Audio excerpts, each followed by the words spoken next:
esta hermosa noche que nos ha concedido a cada uno de estar en este lugar. Es la mejor decisión que puede tomar el ser humano, de venir y buscar del Señor. Es por fe que estamos aquí en esta hermosa noche. Dice Hebreos 10:38, el justo vivirá por fe, pero si retrocediere, no agradará mi alma. Pero nosotros, sigue diciendo el 39, no somos de los que retrocedemos, sino que proseguimos para salvación de nuestra alma. Así que es motivo de alegría y a la misma vez de nervio. Es primera vez, pero Dios sigue siendo bueno.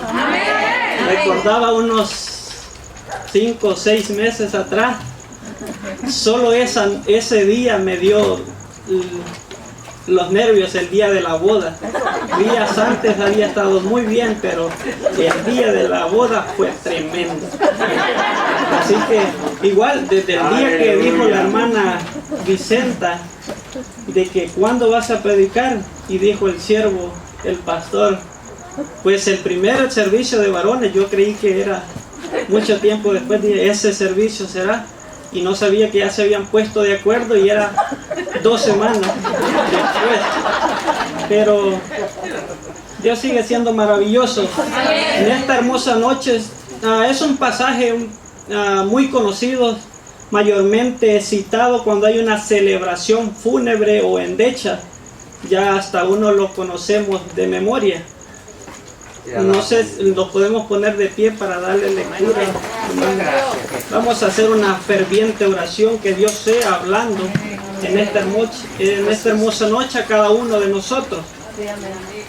Vamos a orar. Padre Santo, venimos en esta hermosa noche delante de tu presencia. Que sea tu gracia y tu Espíritu Santo hablando, Señor, conforme a la necesidad de cada uno de nosotros, ya sea congregacional o individual. Bendito Dios, agudiza nuestros oídos espirituales, Padre Santo, que seamos oidores, Señor, de la palabra. Bendito Dios, y que la podamos llevar a la práctica cada uno, Señor. Tú conoces todas las cosas, Padre Santo. Ayúdanos, bendito Dios, en esta hermosa noche, Señor. Usa a tu siervo conforme a tu voluntad, bendito Dios, en Cristo Jesús.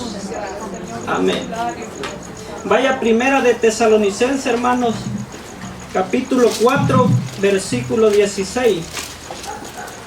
Mientras leía yo el pasaje, hermano, es un pasaje alentador para la iglesia. Es un pasaje confortador. La hermana María Elena decía el viernes pasado, a poco la iglesia perdió el enfoque que tenemos, la fe en Cristo Jesús. Decía, perdimos el enfoque de que Jesucristo retornará. Dice el versículo 16, porque el Señor mismo con voz de mando, porque el Señor mismo con voz de mando, con voz de arcángel y con voz de trompeta de Dios descenderá del cielo, y los muertos en Cristo resucitarán primero. Ahí, ese va a ser el pequeño mensaje que va a ser en esta noche. El apóstol Pablo alentaba a la iglesia de Tesalonicenses.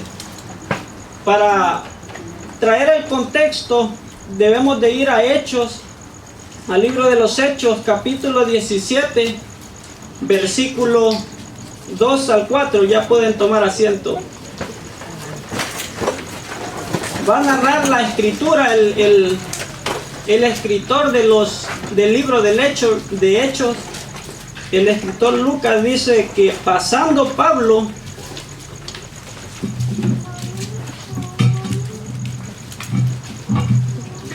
dice la escritura de que pasó Pablo por la ciudad de Tesalónica, y como le era costumbre, dice que pasó por la sinagoga y llevó el mensaje del evangelio. Sabemos que Dios trabajó poderosamente con todos los mensajeros, con todos los misioneros en ese entonces. Dios bendiga a todos los misioneros ahora en día. Es el mismo Dios de ayer, de hoy y de siempre. Dice la Escritura de que Pablo en cierta ocasión les va a decir, porque yo no vengo con palabras persuasivas, sino con el poder del Espíritu Santo. En esa ocasión, cuando dice la Escritura con el poder del Espíritu Santo, no está haciendo referencia a milagros y prodigios que hizo en esa ocasión Pablo, sino que hace referencia al poder del Espíritu Santo, del Evangelio transformador, que cambia, transforma al ser humano cuando recibe el mensaje de salvación. Entonces allí nace la iglesia de Tesalonicenses. Dice la Escritura de que algunos judíos se convirtieron al Evangelio. Dice Pablo que estuvo predicando por 3 días de reposo, o sea, más o menos aproximadamente un mes o menos de un mes estuvo el apóstol predicando. Y algunas mujeres se convirtieron, no pocas, dice la Escritura.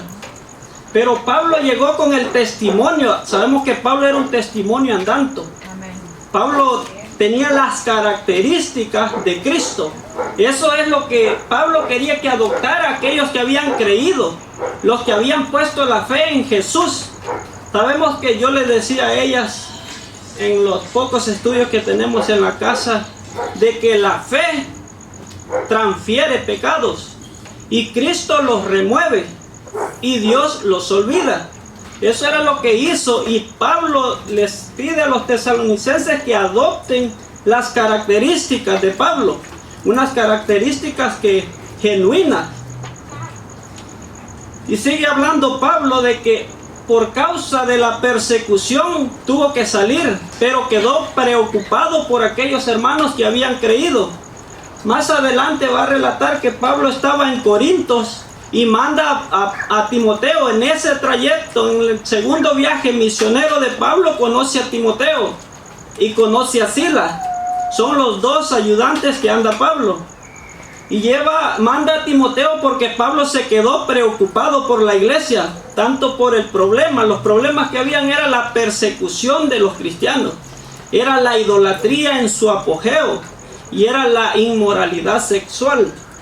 Todo eso se practicaba, era un estilo de vida que tenían, el estilo de vida que tenían el gentil. Va a hablar Pablo de que no era una nacionalidad, era un estilo de vida pecaminoso que practicaban ellos. Entonces Pablo hace referencia a ellos de que mantengan la fe, mantengan la postura como hijos de Dios, nacidos de nuevo en el Evangelio. Y entonces entramos al contexto y Pablo va a poner a la iglesia de Tesalonicense como un ejemplo vivo. A la segunda carta de Corintios, capítulo 8, versículo 2, Pablo trae a memoria cómo toma Pablo carta de referencia de los tesalonicenses y le dice, no sé si puede ir, hermanos, a segunda de Corintios, capítulo 8, versículo 2. Pablo pone a los tesalonicenses como un ejemplo a los corintios.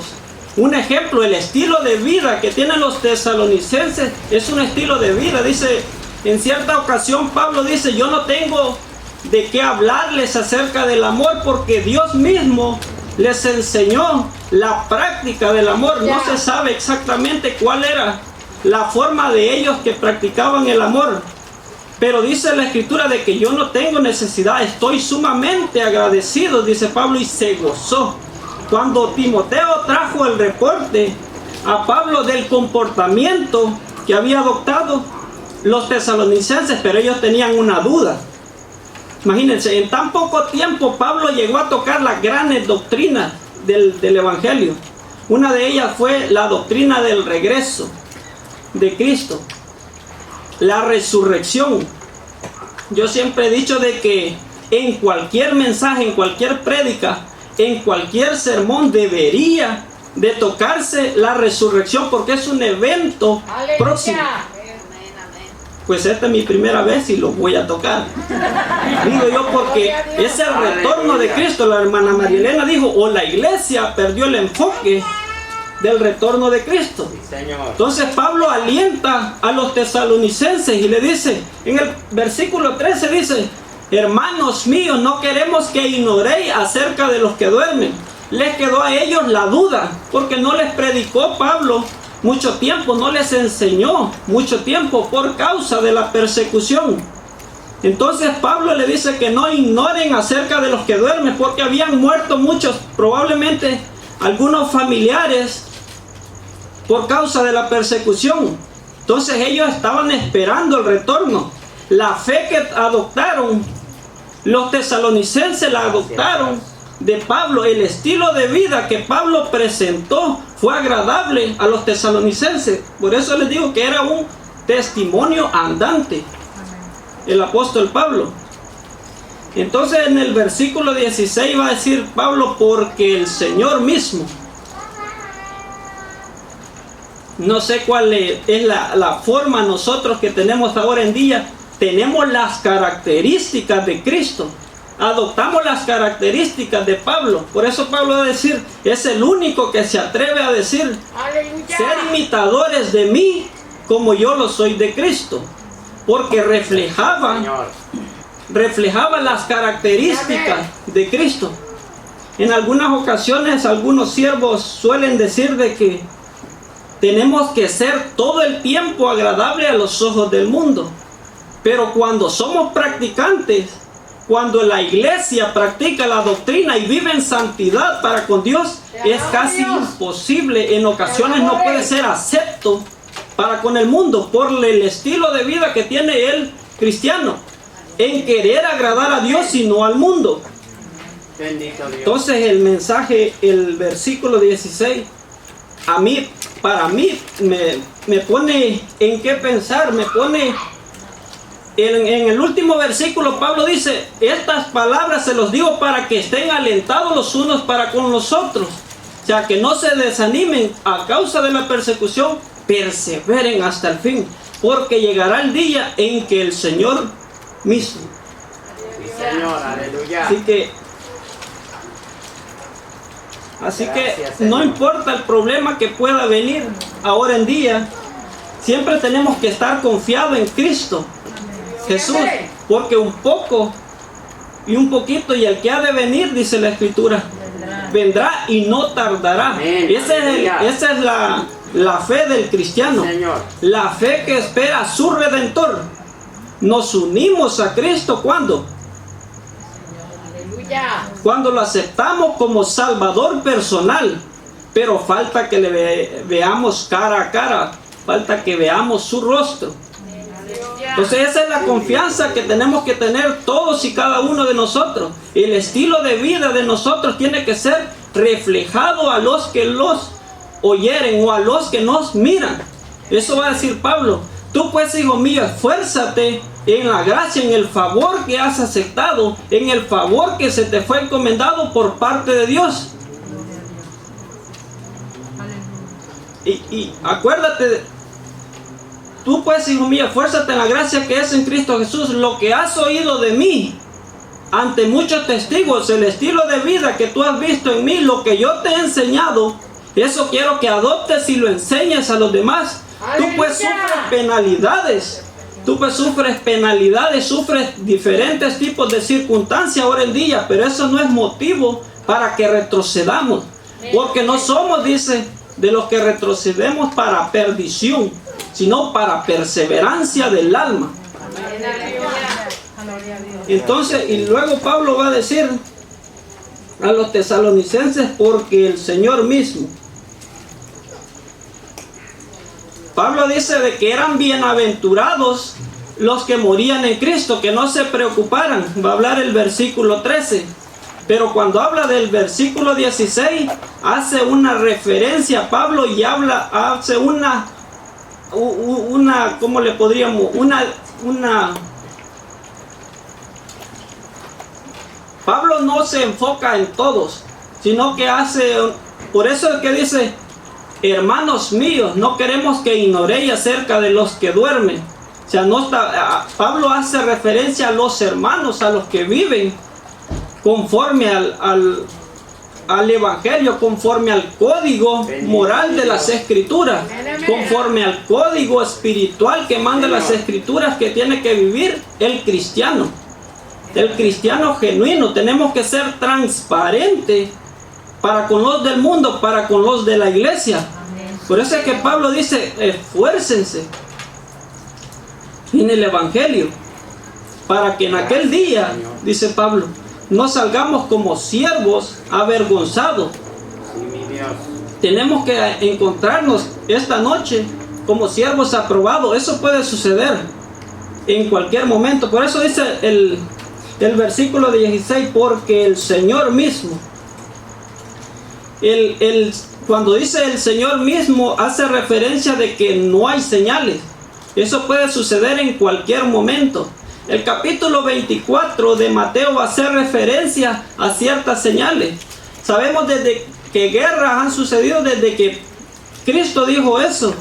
Desde que Cristo dijo de que oirán rumores de guerra hasta el día de ahora, y seguiremos escuchando rumores de guerra. Algunas partes de las Escrituras hablan de la gran tribulación. Es el tiempo después del rapto de la iglesia. Entonces, la venida del Señor, cuando dice, porque el Señor mismo, hace referencia de que no hay señales. O sea, puede suceder hoy, puede suceder mañana, o puede suceder en cualquier momento, pero la iglesia tiene que estar activa en ese punto, no tiene que dormir. Velad sin cesar, dice, como las 10 vírgenes. 5 de ellas eran prudentes y 5 eran sensatas, ¿no? Entonces 5 estaban al pendiente de la venida del novio, del esposo. No hubo señal, sino simplemente el grito. O sea, no hay señal. El segundo punto es de que ese es un retorno sorpresivo. Es un retorno sorpresivo. Por eso dijo Cristo en el mismo capítulo 24, dice, porque nadie sabe la hora, ni el día, ni los ángeles, solo mi Padre que está en los cielos. Probablemente la parte hombre de Dios no sabía ni él mismo. Pero es un evento sorpresivo. Bienaventurado, dice las Escrituras, a cuyo siervo su Señor lo hallara haciendo así. O sea, ¿cómo nos encontrará el Señor en aquel día? Te alabo, mi Dios. El mensaje sigue diciendo, porque el Señor mismo.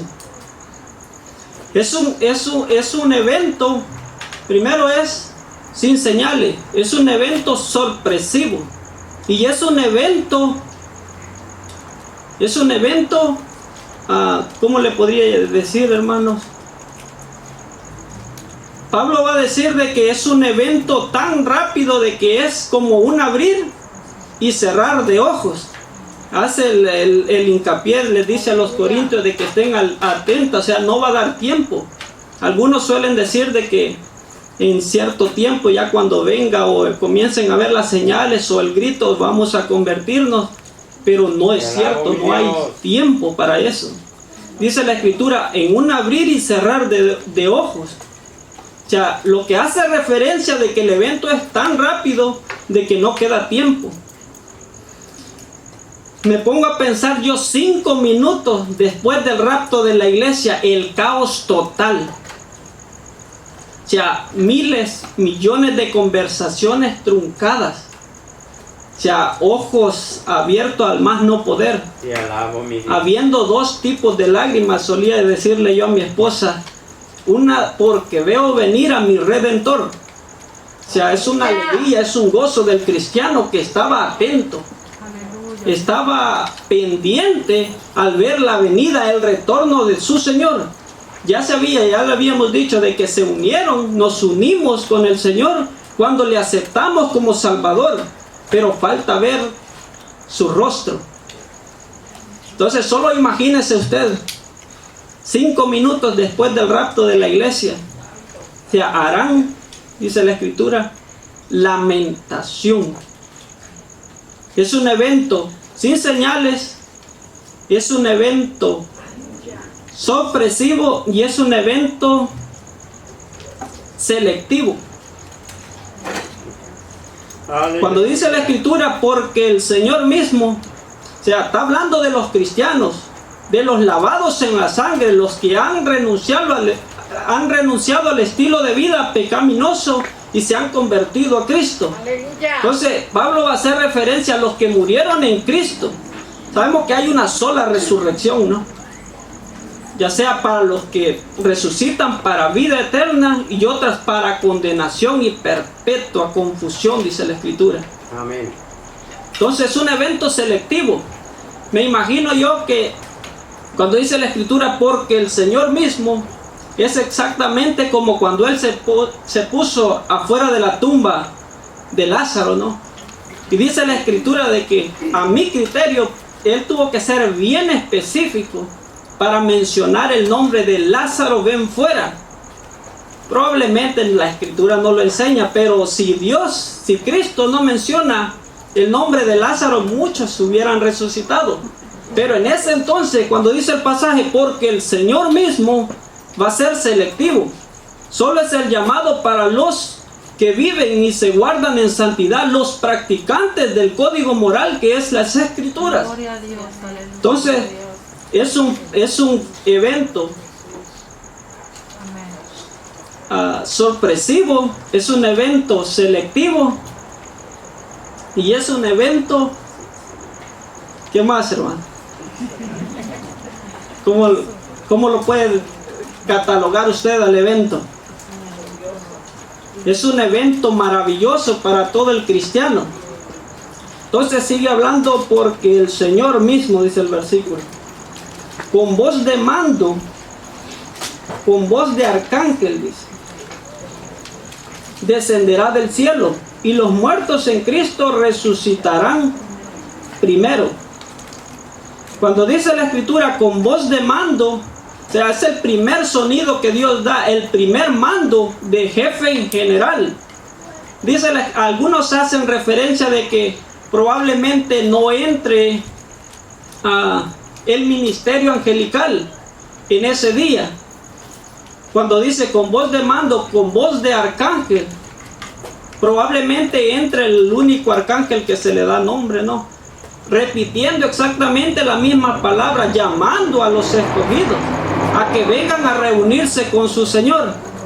Dice, con voz de mando, con voz de arcángel y con trompeta de Dios.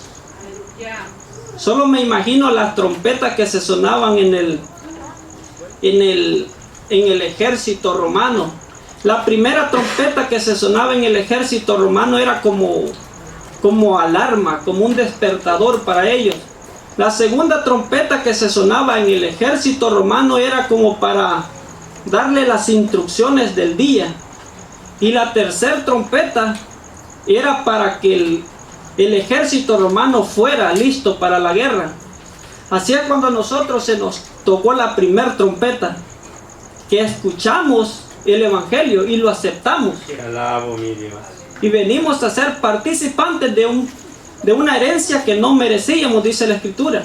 Fuimos injertados en el olivo original. Esa fue la primera trompeta que escuchamos. La segunda trompeta es el andar en Cristo ahora en la fe, en la práctica del Evangelio, en la práctica genuina del cristianismo, lo que manda las Escrituras a que hagamos diariamente.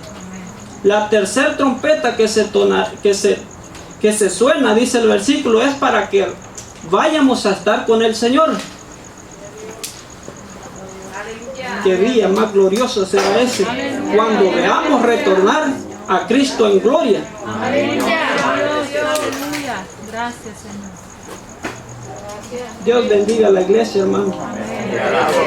Que Dios tenga misericordia de cada uno de nosotros y que nos ayude a seguir adelante, a que podamos estar preparados para que cuando el Señor mismo, el pasaje sigue diciendo, porque el Señor mismo descenderá con voz de mando. Por eso es que Pablo exhortaba a los tesalonicenses a que estuvieran preparados, porque nadie sabía la hora, nadie sabe el día, pero puede ocurrir en cualquier momento. A veces uno como quiere inyectarle el evangelio al que no es cristiano, al impío. Quisiera, como dijo el pastor una vez, quisiera que entendiera la ley, pero es imposible. Es una decisión personal que tiene que tomar el hombre, de aceptarlo y buscarle como su salvador personal. Entonces, dice Cristo, entraré a Él, cenaré con Él y Él conmigo. Yo estoy a la puerta, dice Cristo. Pero si alguno oye mi voz, si alguno no es renuente al llamado de Cristo, entonces yo entraré. Dios nos ayude, amados hermanos. Y me dicen el tiempo porque me regañan, allá me ponen mute, allá en la casa. Pero Dios sigue siendo maravilloso, hermano. Dios sigue siendo bueno. Es un mensaje, como le digo, no es para que la iglesia se ponga triste, sino que para que estemos alerta, para que estemos confiados que Cristo volverá por su iglesia. Dice la Escritura de que vendrá por una iglesia ¿qué? Sin mancha y sin arruga. O sea, una iglesia que se guarde y vive en santidad todos los días. Es una iglesia que busca el rostro de Dios cada día. Por eso se le dijo a aquel siervo: y en este libro de la ley meditarás de día y de noche.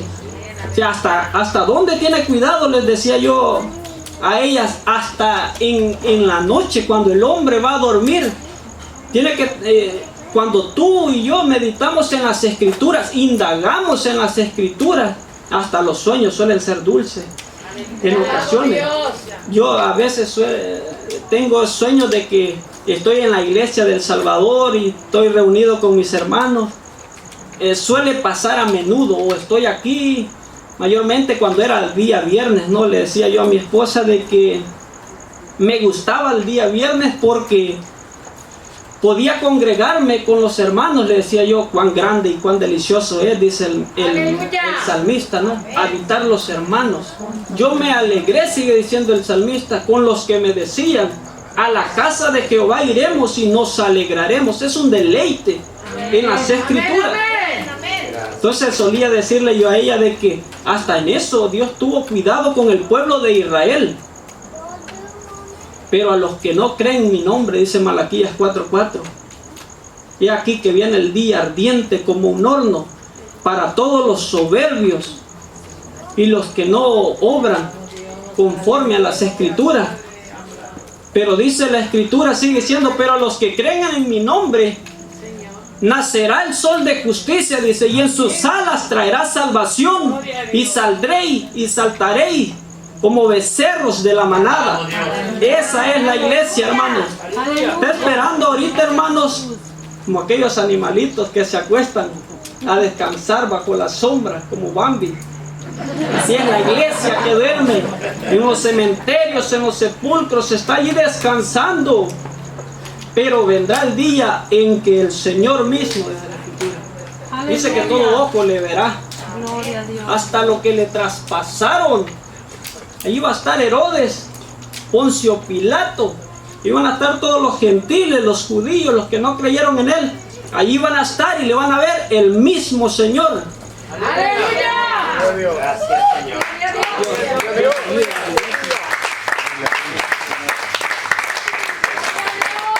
nos ayude, hermanos, hermanos. Pero vendrá el día en que el Señor mismo, sigue diciendo, dice que todo ojo le verá. Será un día tremendo, como Belsasar, que estaba celebrando las copas con sus príncipes. De repente una mano escribió en la pared: Mené, Mené, Tekel, Uparsin, y dice que sus rodillas tenaban.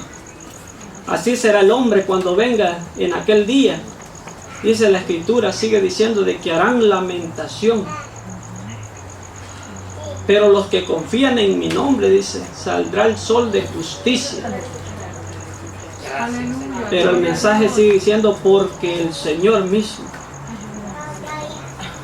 Por eso Pablo les escribe a los tesalonicenses y les dice: porque es justo delante de Dios pagar con retribución a los que os atribulan, y danos reposo con vosotros que somos atribulados, en el día en que Él se manifieste desde el cielo en llama de fuego. Hermano, con retribución, para pagar a cada uno según sea su obra. A los que no obedecieron el Evangelio, aquellos hermanos que no obedecen el Evangelio, ni obedecen al Señor, los cuales sufrirán, dice la Escritura, pena. ¿Cómo dice, hermanos? Pena, destreza, perdición. y excluidos de la presencia del Señor, para que ese día los creyentes van a estar con la boca abierta, admirando esa gran gloria que traerá. Y dice, con voz. ¿Qué misterio se nos revela en este versículo? Por eso es que este versículo dice, el Señor mismo. ¿Sabe por qué? Porque en aquel día nadie podrá engañarlo. Porque cuando Él venga, Él vendrá como el pastor que entra por la puerta del redil. ¡Aleluya! Y cuando entra, las ovejas oyen su voz. Aleluya. Y le siguen. Y Él va delante de ella, dice. Y al hombre extraño sus ovejas no le oyen. Quiera Dios que cuando sea la venida del Señor, todos los que nos reunimos, todos los que entramos por las puertas de la congregación, seamos ovejas, para que cuando Él, como dice el versículo, con voz de mando, Pablo les escribe con voz de mando, Pablo lo desea con voz de mando, la iglesia lo espera con voz de mando. Yo lo espero con voz de mando, porque es la voz de ¿quién? Del pastor, dice la Escritura. No sé cómo vamos con el tiempo ahí, hermano.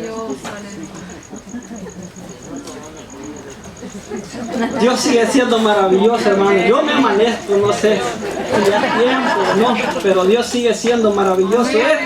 Es un mensaje que alienta a la iglesia, que conforta.